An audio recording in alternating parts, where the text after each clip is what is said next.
You've been talking about spring a whole lot. Everyone up there in Lincoln's talking about the spring game, and is it going to exist in its classic form? Whatever the idealistic spring used to be, that's long gone. The romantic spring of college football is long gone. So what actually makes sense in 2025 for Nebraska? I think we're working through that. A couple key things happened. I think last year I saw some teams that were pretty successful. Ole Miss kind of go away from their spring game. We had our spring game, and it was highly televised. It was played on repeat over and over and over again. And all of a sudden, the portal, I had guys getting hit up in the portal to leave. And it wasn't based on what they'd done in the fall. And, so I said to myself, like, what's the point of giving away information? I learned a long time ago. Really, I learned from Al Golden when I was an assistant for him at Temple. We're information gatherers. We're not giving away information. And so to put a game on TV while it's fun, while it's something that as a player at Penn State I loved, I'm giving away a lot of information that's proprietary. And new coordinators, why I just don't know why I would do it. And on the flip side, we're paying these guys now. And so it's a violent game, and we have to practice and we have to be physical, but there's something additional about a spring game.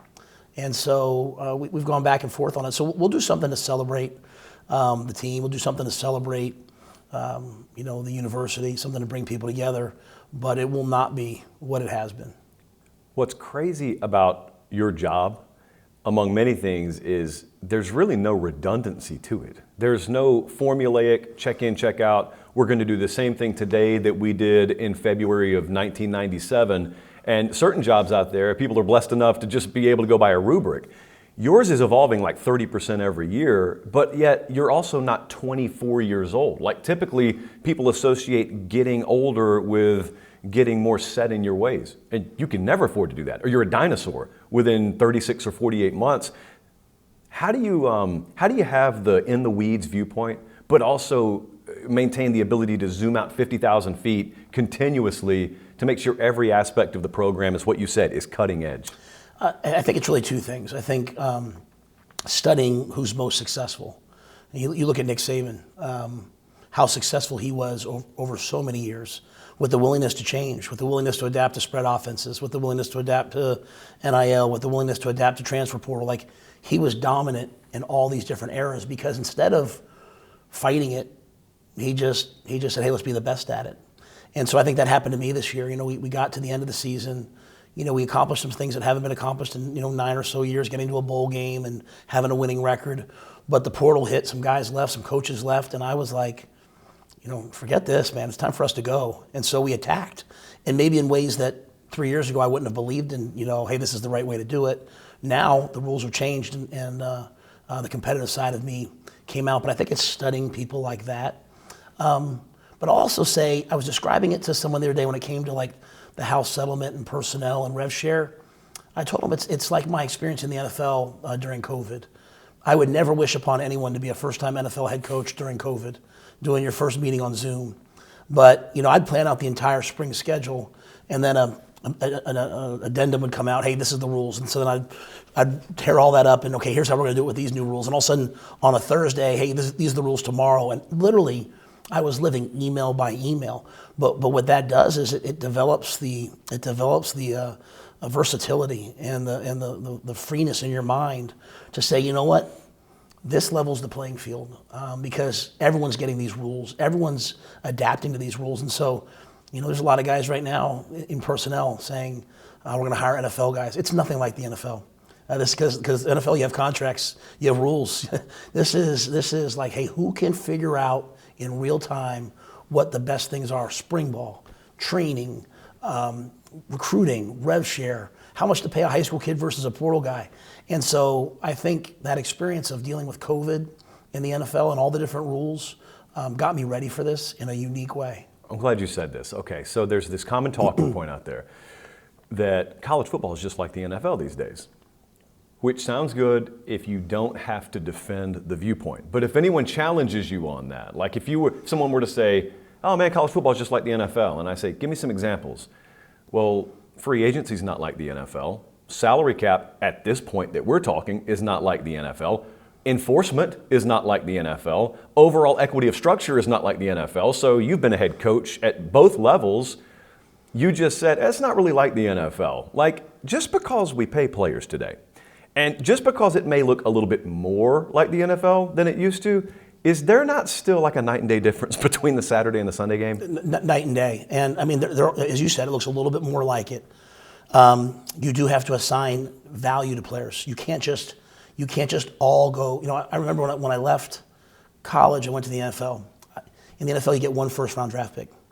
In college, Alabama doesn't get one 5-star.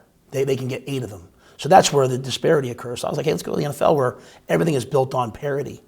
It's not going to be that way. I think one of the biggest things is that because there is no contract, because they're just player promise contracts that the player can leave at any point, what you're going to see is I might assign a value to a player of, hey, I think a starting right guard is worth X amount of dollars. That in the NFL, that's kind of consistent. But in college, another team might say, you know what, we can't get these guys, so we're going to pay 3 times that value for your player. And so really your value comes down to what you're willing to pay for somebody. It's completely different. So all the salary cap managing type people, you'll need to do all that. But at the end of the day, at the core part of the day, it's going to be about each coach having to make a decision every year about which players am I willing to keep, which players am I willing to walk away from, and am I thinking of this in a 1-year increment? Am I thinking of it in 3-year increments? If they ever did go to contracts, it would be completely different. And then if everything gets leveled, it still comes down to recruiting. It still comes down to the player saying, hey, what's the best fit for me? What's the best opportunity for me? The days of teams loading up and having a great second team, because that's usually the difference, right? The best programs have the most depth. But now teams are going to buy away their depth. Hey, why be a second string guy there and make $200,000? Come be a starter for us. Maybe it's not as good a program. Maybe it's not as good a league, but come be a starter for us and make $500,000. And not many kids, some kids will, but not many kids are going to turn down, that much of an opportunity change. And so it's really going to come down to who's the most creative. There's the betterment for the player individually. There's what's best for a program collectively. There's what's best for a league.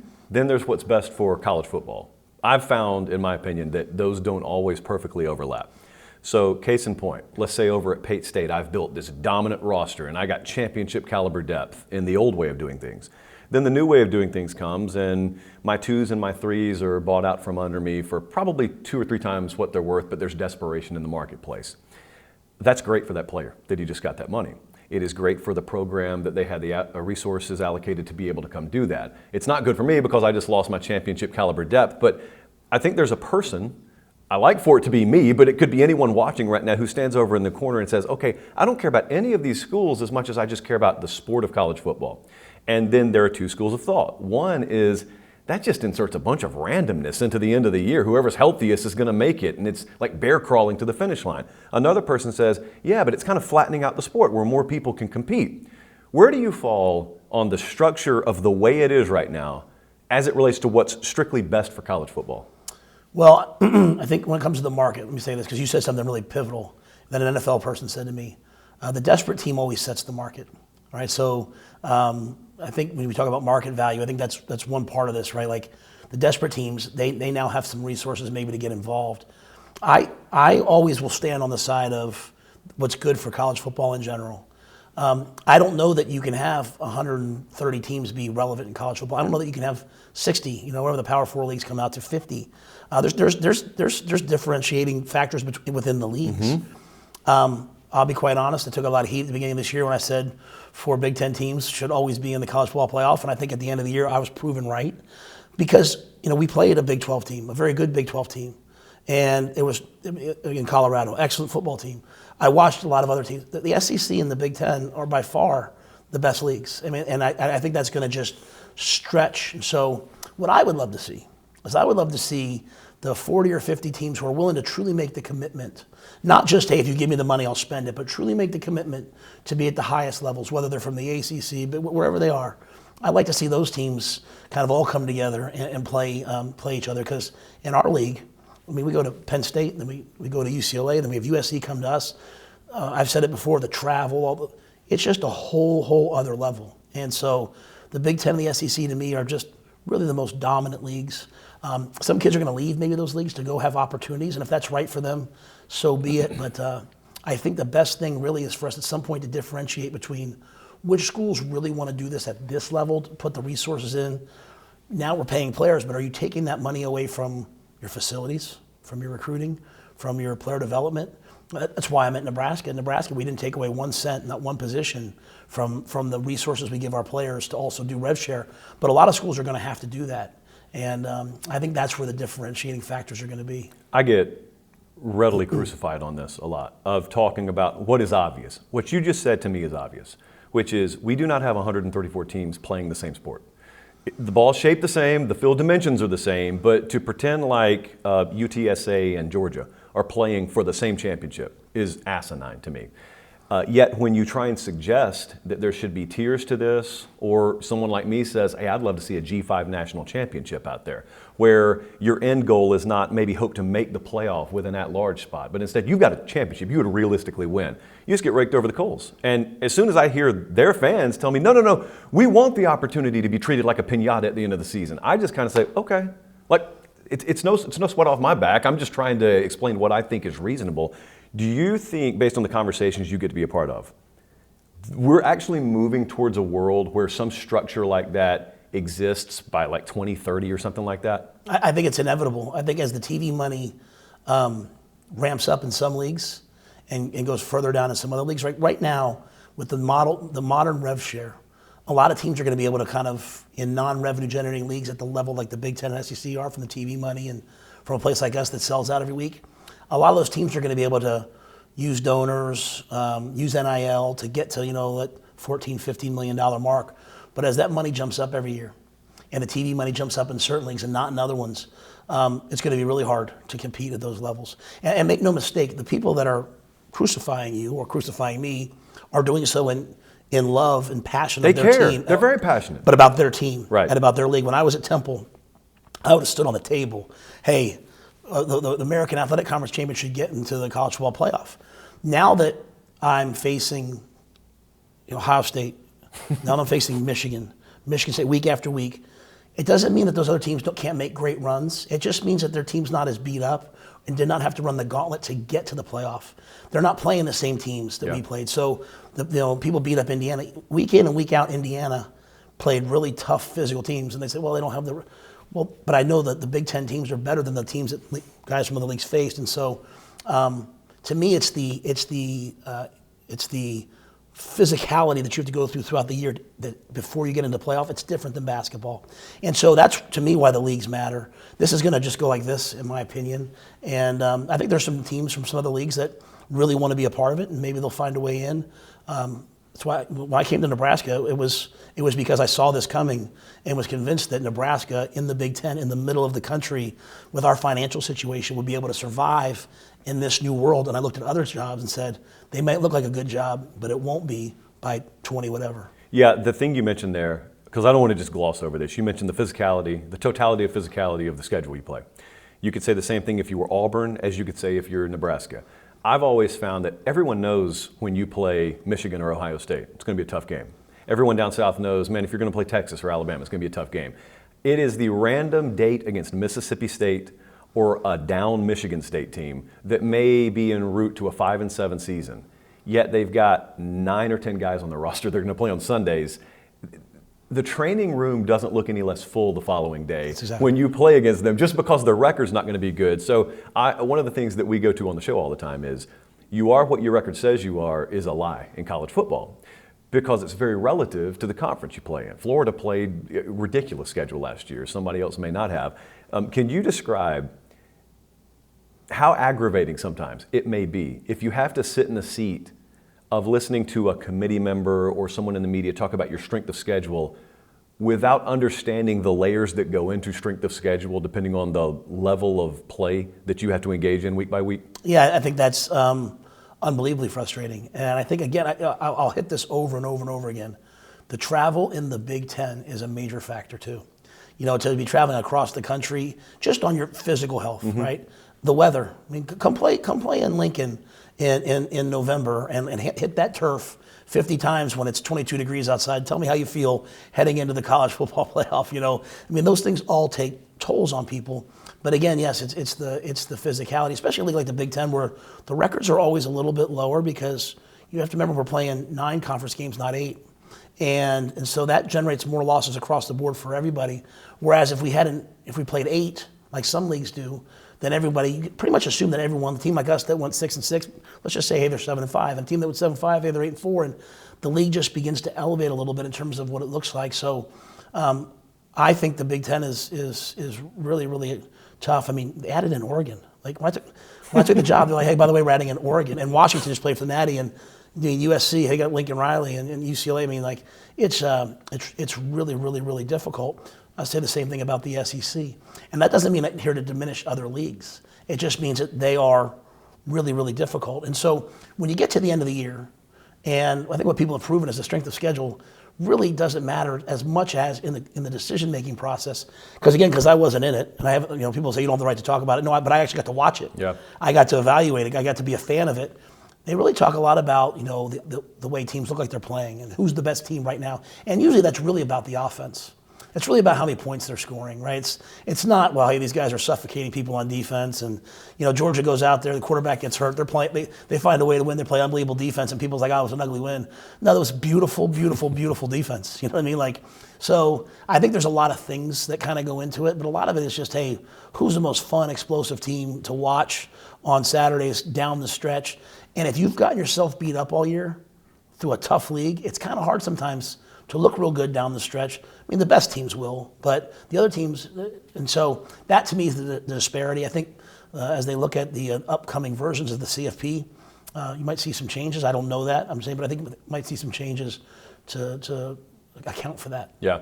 One of the things I think the playoff, sort of the playoff-ification of college football has done is it's really muddied the water of what we used to just notice as the tier system of college football. It used to be not too long ago, like 15 years ago, you could open a preview magazine and you knew someone went 5-7 last year. So if they can make it to 7-5 or 8-4 this year, if they can go from not making a bowl game to playing in Orlando or Tampa on New Year's Day, that's a really big accomplishment. Nowadays, it's, are you in the playoff conversation or are you not? And anyone who's not in the playoff conversation, it's just all failure, and we're just going to cast you aside in the conversation piece. It's all going to be about the playoff. You guys had not even had bowl practices or had a bowl game since, 2016? Yeah. Up until last year. So you make a bowl last year.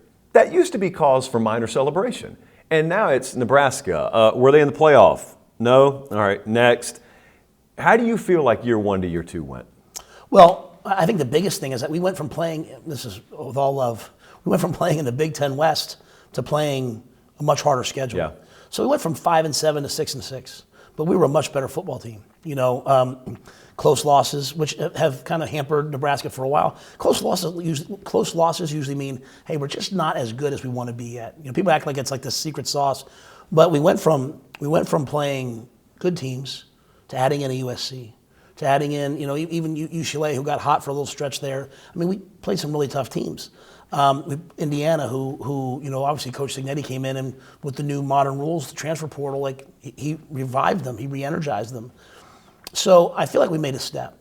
Is it where we want to be? No. But to your point, at the end of the year, I did stand up and say, hey, listen now, we're not going to apologize for being the first team to go to a bowl game in 9 years, and actually then we're going on and winning it, having the first winning record in a long time. We're not going to apologize for. I mean, we beat Wisconsin, and we won the statue, mm-hmm. the trophy, and it's in our office, and it says, for 12 straight years, it says Wisconsin. There's not one time it says Nebraska. And so, we're not going to apologize for what we did, but we also recognize that we've got to be in the, we didn't come to Nebraska to not be in the playoff conversation. I do hope that people recognize that there's some leagues where, like, you know what? You have to beat one or two. You have to beat 1 or 2 teams, and you're probably going to be in the conversation. In the Big Ten, I don't know. Is Michigan going to be in it next year? Probably. I think Ohio State going to be in the conversation. Probably. Is Penn State going to be in it? Probably. Iowa. Probably. USC. Probably. Washington. Oregon. And there's a lot of teams you can make a case that they're going to be in the college football playoff race down the stretch. And so there's a lot of work to do in our league. So yeah, we're proud of what we did. It's a good first step.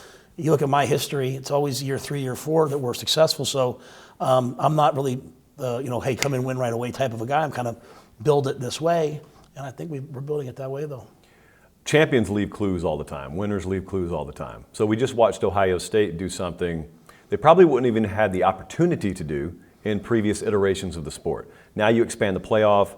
They lose a couple of games, but they get in red hot, just play to their potential really, and they win the whole thing. It struck me as we entered January and there were still 20 days to go in the season, how long this thing was, how drawn out it was. And I remember talking to a couple of coaches who weren't in the playoff, and I kept saying, are you prepared for how long this thing is? Because mentally and physically, it's like a whole second season. And I've got to imagine, I mean, that's not lost on someone like you, but how do you get your organization ready to know that if we get where we want to go, you are adding another month and a half to 2 months basically, mentally and physically on your body? That's staff, that's players, that's everyone. That's right. Strength and conditioning and nutrition. How do you get folks ready for that? Yeah, I remember down the stretch in the playoffs, like having someone on my staff every single day pull practice clips from Instagram, Twitter, YouTube of each team. Are they in pads? Are they not in pads? A lot of them were in pads. A lot of them were still practicing like it was, hey, we got to go win this week. But trying to ascertain anything I could. I think a big part of this is it was a double bye year too. I worked with Ryan Day.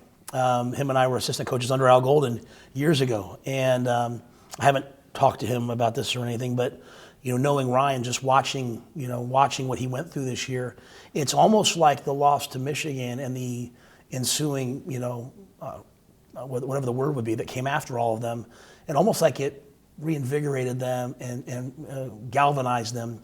And so maybe that's kind of what they needed. Maybe that's what got them to hit a run. I think you're going to need tremendous leadership by guys in the locker room to just keep staying focused and finding a way to get in the tournament. When I was in the NFL, the veteran coaches would always tell me, hey, just get in the tournament. Once we get in the tournament, who knows what can happen. I'll be interested to see next year, are they going to continue the home games? Are they going to do 2 rounds of home games? Like, to think you get a bye, but then you don't get to play at home, I mean, that makes no sense. You watch the NFL playoffs. And when we recruit kids from Texas and Georgia and Florida, and they come up and they enroll for the first week of spring, and it's 22 degrees, the best thing that always happens on that Sunday is there's an NFL playoff game, and it's usually the Chiefs or the Bills. And I say, hey, look at that, guys. We're just getting you ready for the league. Well, but I want those playoff games to happen in that weather. I want the benefit of hey, you win. And the games down the stretch in the regular season matter more if you're fighting for buys, but also fighting for home games, and those home games are in the weather. And then let the rounds after that be the bowl games. So I think it's a study of everything. People are going to try to say less is more, but it's hard to get into those. It's hard to get into those games. And so if you're a place like Nebraska, we can't think about anything else other than, hey, winning this week to get us one more week closer to getting into the CFP.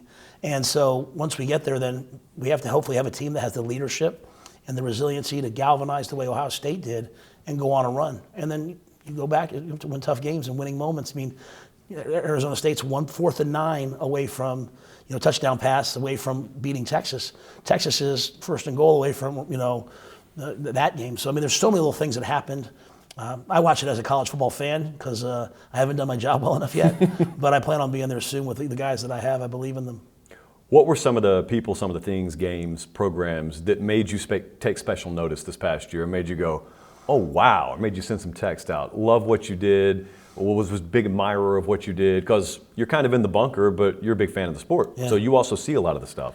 Yeah, I would say number one, Indiana.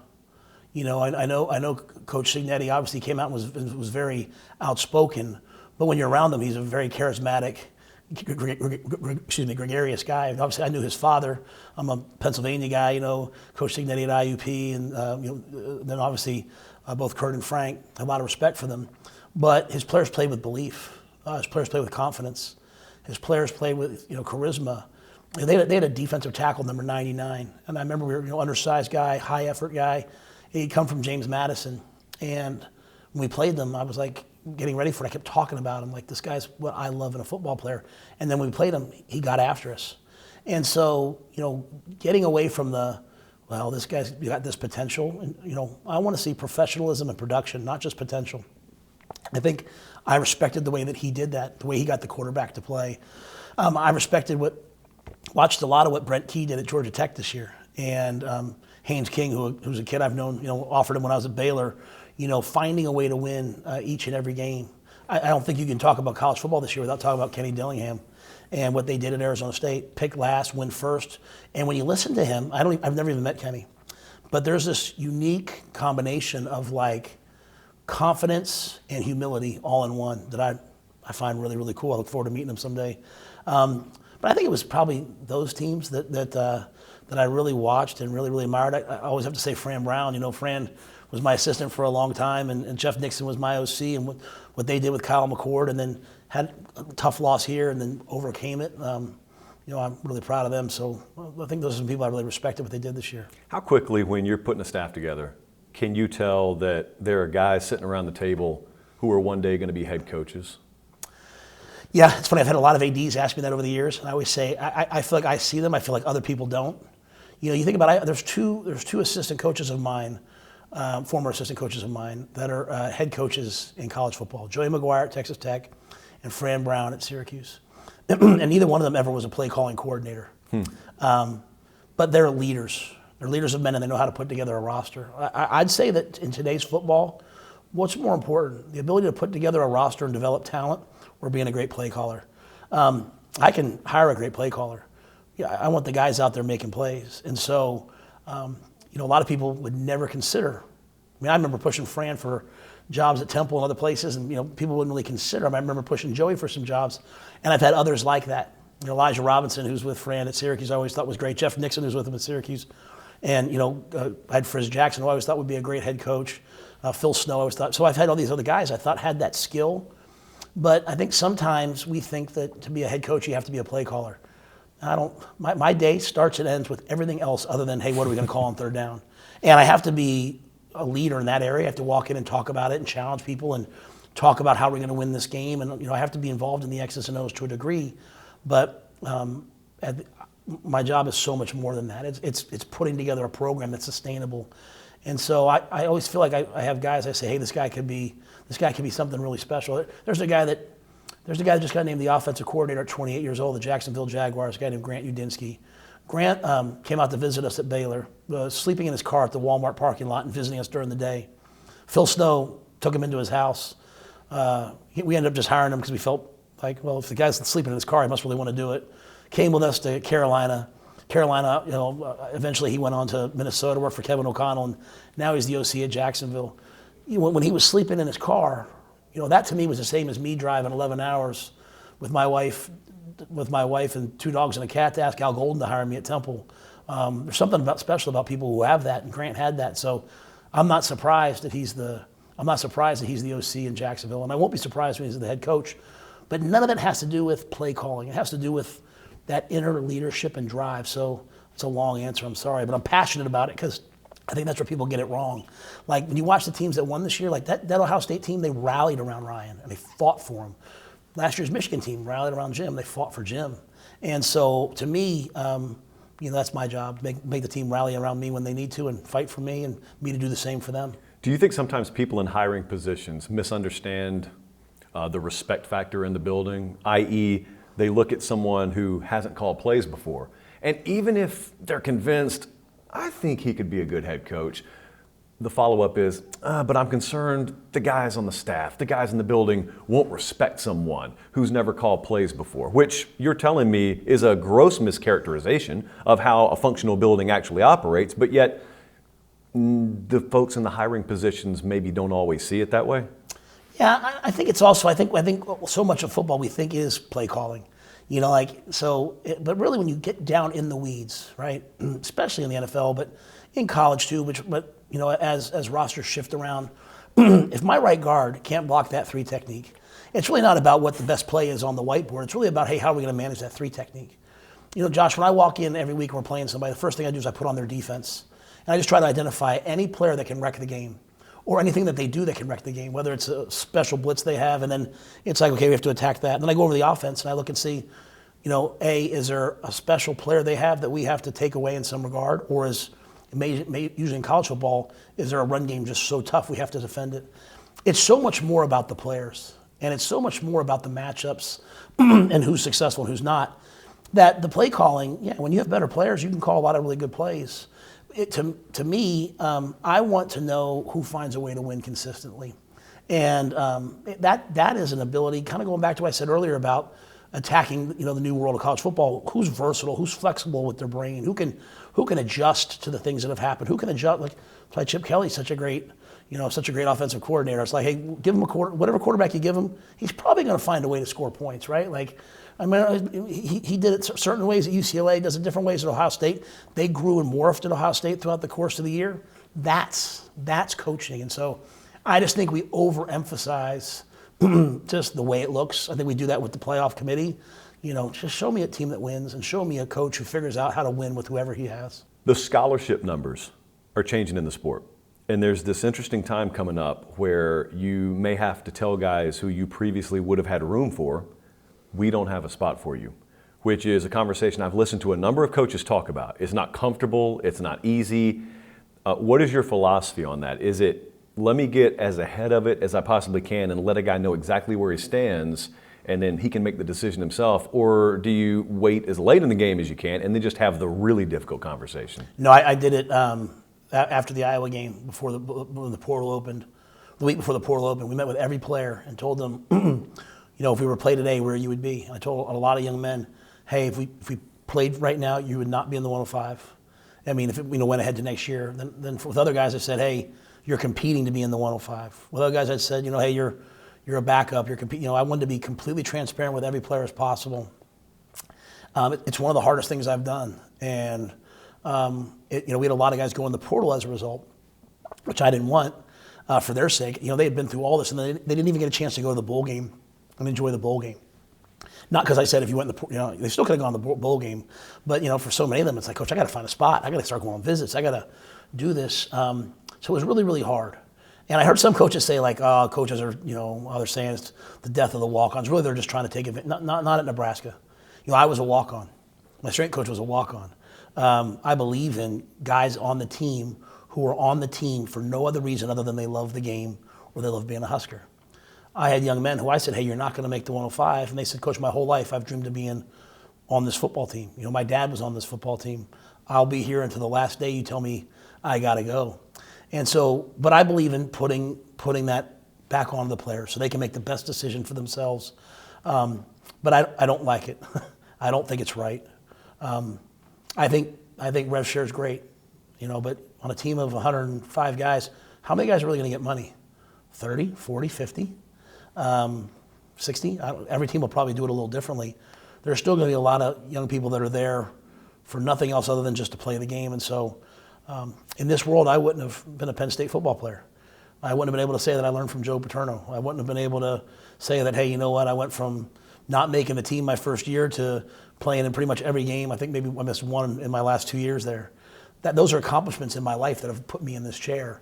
And so I don't like it. I get it. But it wasn't something decided upon by administrators. It was decided upon by lawyers to mitigate risk. And so that's something I can't really speak on, but I don't like it. But we did try to get ahead of it. And we gave every player, and I've had some guys who, they left us and they found a scholarship at a smaller level. They went down and, hey, maybe they're going to play more. But it just didn't feel right to wait. But we'll still be over 105, and guys will compete, and we'll see how it plays out. You talked a little while ago about some things you do now, or that you believe in now, or you put in practice now that you would never have thought you would have been doing even 3 years ago. To some extent, you're always evolving. I think this period of time has maybe scaled that up a little bit more rapidly than at any other point in a college football's career, or college football coach's career. What are some of the specifics that you have to do, or a way you have to think now that 2020, 2015, you would have seen a glimpse into the future and said, there's no way that's real. There's no way this is ever going to be me. I'd say the biggest thing is the portal. I love the process of watching a young man come in at 18, go through the highs and lows, the journey of their life, and leave at 22. I love telling parents, when I return him to you, he'll be the best version of an adult that he can possibly be. And I think for you to be the most successful in life, you need consistency. Not the consistency of playing, but like the same strength coach, the same nutritionist, the same academic program. That I believe in that. And when I got fired in Carolina, for a lot of my former players at Temple and Baylor, it was like I had died. Like they eulogized me. Like they took the time to send these texts to me that meant a lot. Like, hey, coach, this is what you've done in my life. And so I have a mission to win games and win championships and all these things, but I truly believe we have a purpose as coaches that players will someday say, you know what, my life is better because I played for Coach Rhule, because I played for Coach Snow, because I played for whomever you played for. And that purpose to me is what fulfills me. So I never wanted to have a player come in after 2 years but replace them with someone else that I have for 1 year. I never wanted to do that. It's why it's always taken me 3 years, because I've played the young guys. The second year they fight me on everything. Why isn't this working? And then the third year they kind of all buy in, we win. The fourth year, and then it takes off. Well, this year, some of those kids, that second year players, why do I have to go to class? My friends so-and-so, they don't really go to class. Why do we have to hit all the time? But then when the year ended, they left because they could now leave. And I wish they would have stuck around so they could have seen, hey, this is what happens in life when you work. So I had to go replace them in the portal, and I had to get aggressive in the portal. But what I found, there's always two sides to everything. What I found is, there were a lot of guys who did stay, and I can't wait to coach them.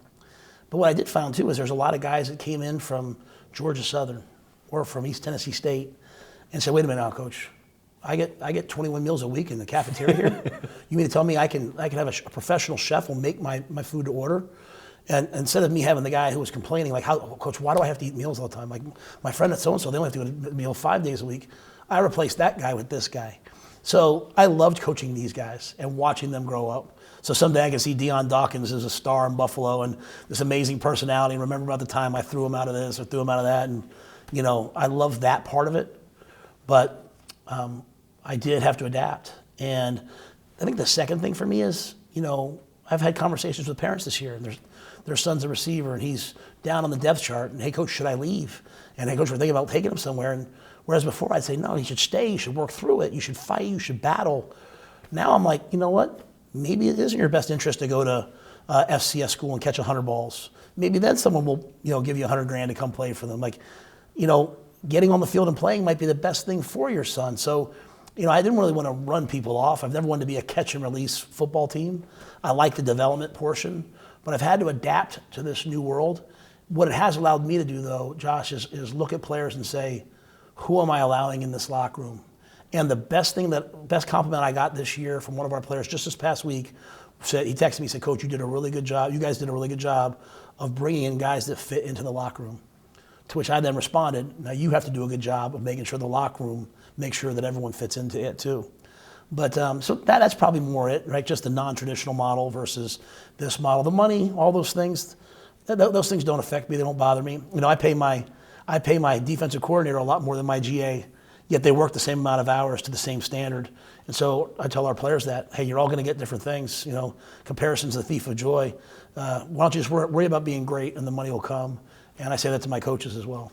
Have you changed the way you, deal with media? From a press conference to how much it affects you or how much you block it all out? Has that evolved? Because there's more people who talk about Nebraska football today with how the internet has evolved and how YouTube and streaming has evolved than ever before. So there's more noise than there's ever been before, yet you still got the same job to do that you've always had to do.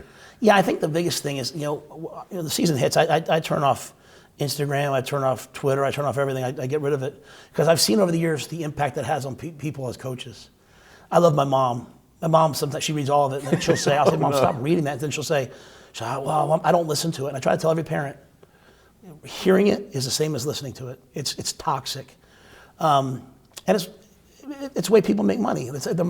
You don't make a lot of money. I mean, you can, but you don't make a lot of money going on there and just saying all the positive things. Right? Things are great. Yeah, you need a take. And so I get that. It's like me in the barbershop arguing about, who's better, Kobe or LeBron, or, that's just part of life, right? Like, we're all wired that way.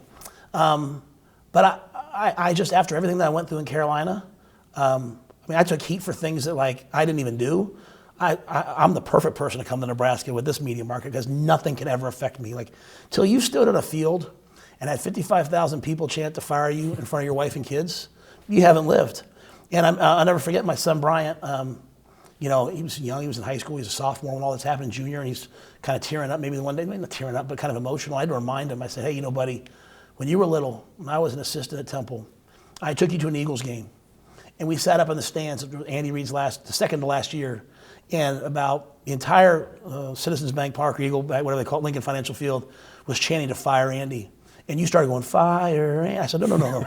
We ain't doing that. I said, no, look at Coach Reid now. Look at Coach Reid now. So I've been through all these things in my life. I worry about my players because when things are good, they retweet it, they repost it, they like it, they post it. And when things are bad, man, it affects them so much. And so, but that's the job now. That's the job. You have to really, I listen to Deion Sanders talk about it a lot, how forward he is with it. Because I'm more of a stoic, hey, don't listen to it all. And he kind of handles it differently. So I'm just always trying to find the best way. But I love the fact that people care about Nebraska.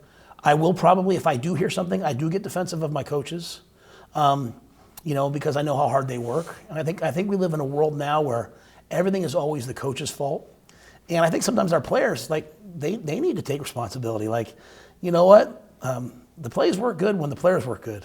And so I sometimes want our players, hey, don't let all this criticism at this coach be a crutch for you. Let's all come in this building and take responsibility together. So there's a lot of unique things there, especially at Nebraska, because there's, again, so much coverage, so much former player coverage. So you have all these guys that our players grew up admiring, and then all of a sudden they're crushing them, or they're cheering for them.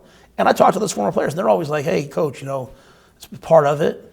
And I say, I'm with you, but it wasn't quite like this when we were playing, right? It's a lot different now where your phone's blowing up, where you get a PFF grade after a game and you don't even know, someone's telling you how you played. And so, but it's the new world, and it's us, and what if the money gets out? What if people start finding out your rev share number?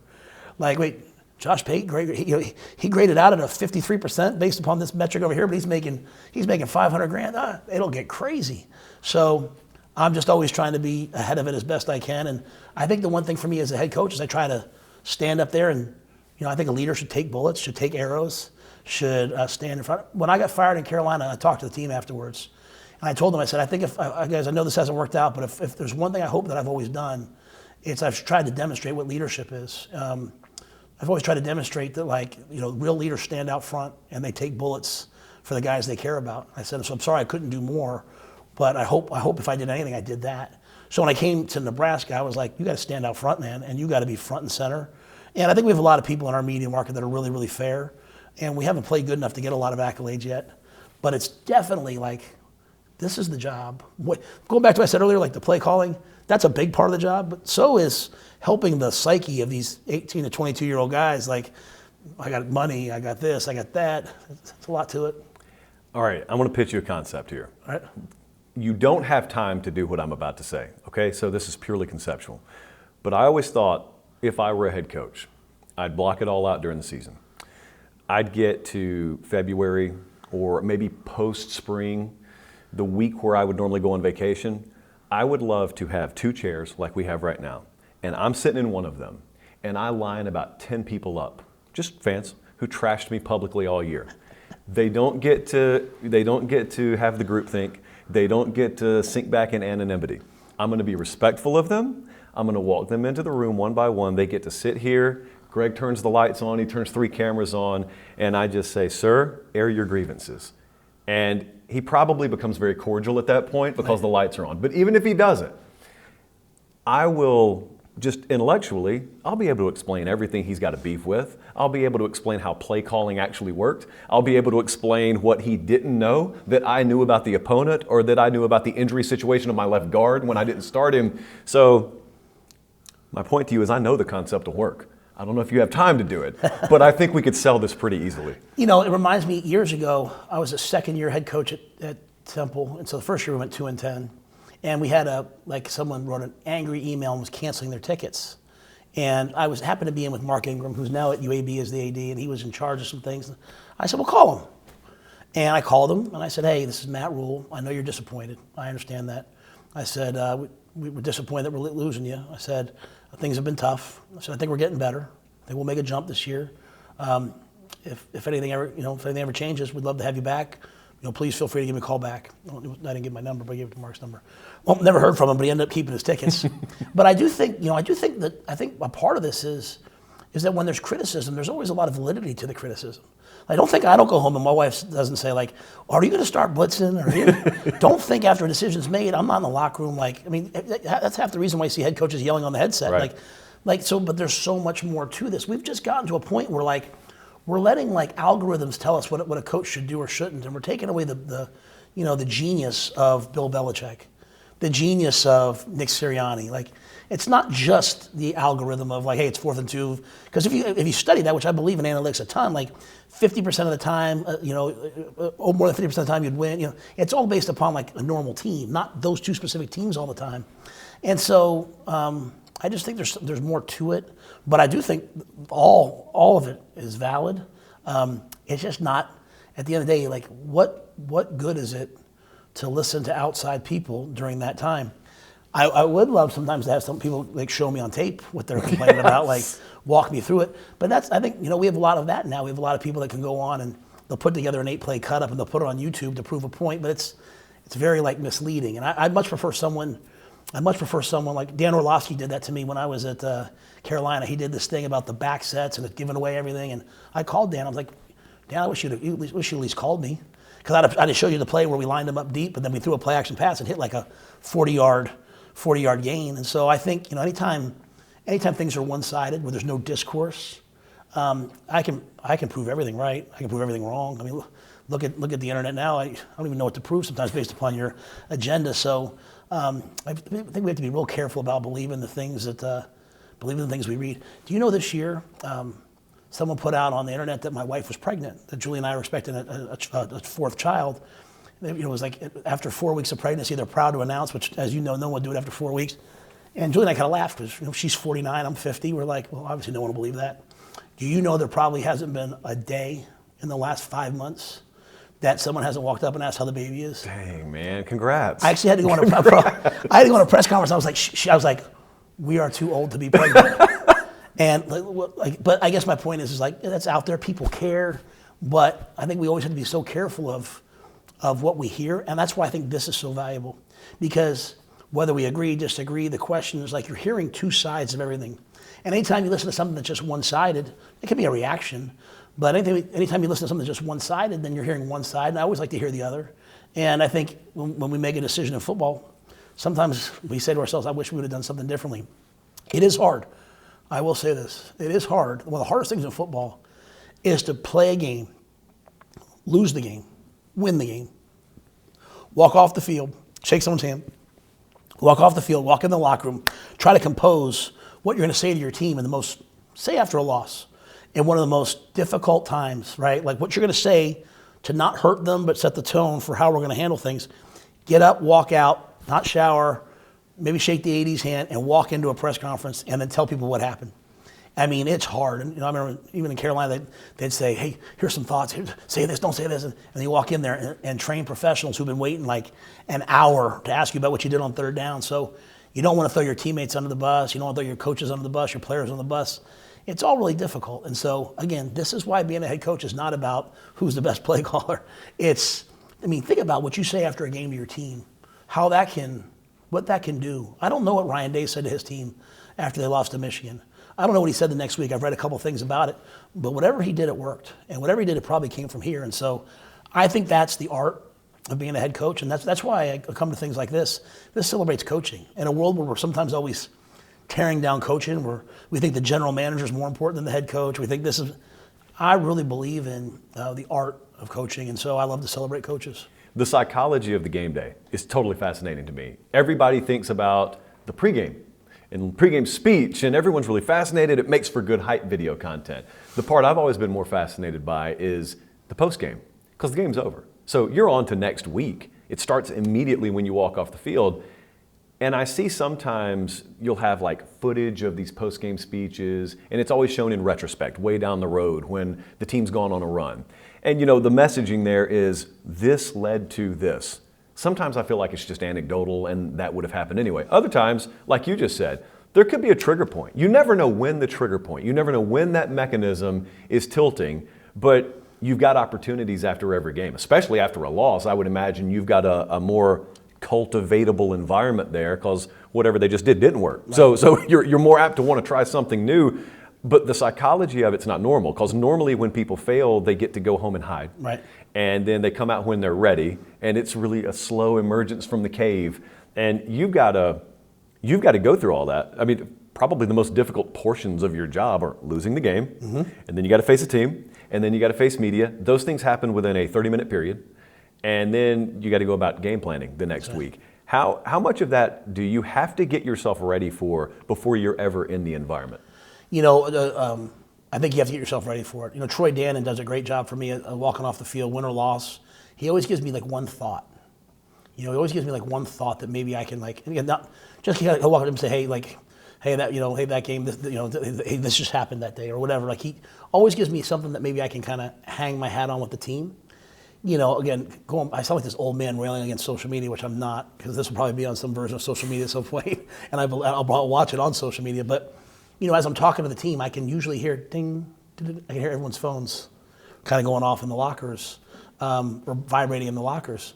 So the old days when I played, if you get on the bus, you get back home, you kind of hide for the day, you go in on Monday, you go in the meetings, like they're getting feedback on the game right afterwards. And so what we say after the game is probably the most powerful thing.